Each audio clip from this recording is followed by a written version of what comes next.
අයියාලුවනේ අදත් ලස්සන කේක් එකක් අයිසිං කරන විදිහ බලමුද? මම අද කිලෝ එකේ චොකලට් කේක් එකක් තමයි අරගෙන තියෙන්නේ.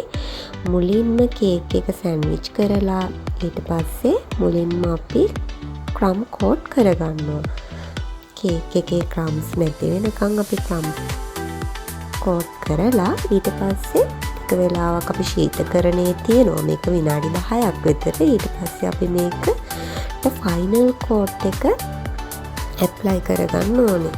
ෆයිනල් කෝට් එක ඇප්ලයි කරගෙන ස්ක්‍රේපර් එකකින් අපි හොඳට උණු වතුරෙන් පොඟවලා පිහලා අපි ඇප්ලයි කරගත්තට පස්සේ ස්ක්‍රේපර් එකත් උපයෝගී කරගෙන අපි මේක හොඳට නීට් කරගන්නවා. ඊට පස්සේ මම මේ කේක් එකට චොක්ලට් ඩ්‍රිප් එකක් දාගන්නවා. චොක්ලට් ඩ්‍රිප් එක ඩාර්ක් ලුකින් චොක්ලට් උයි ෆ්‍රෙෂ් මිල්ක් උයි අරගෙන තමයි මම මේ චොක්ලට් ඩ්‍රිප් එක හදාගෙන තියෙන්නේ. ඊට පස්සේ තවත් ලස්සන වෙන්න 2D නොසල් එකෙන් බෝඩර්ස් දාගෙන පර්ල්ස් ඇඩ් කරලා තමා මම මේ කේක් එක ඩෙකරේෂන් කරගත්තේ. බලන්නකෝ මගේ කේක් එකේ ලස්සන කොහොමද කියලා. ඔයාලගේ අදහසුත් කියාගෙන යන්න. මම මේ කේක් එක ගොඩක් කාලෙකට කලින් හදපු එකක්. වීඩියෝ එක දාන්න බැරි වුණ නිසායි අද මම මේ වීඩියෝ එක දැම්මේ. ඔයාලගේ අදහසුත් කමෙන්ට් කරගෙන යන්න.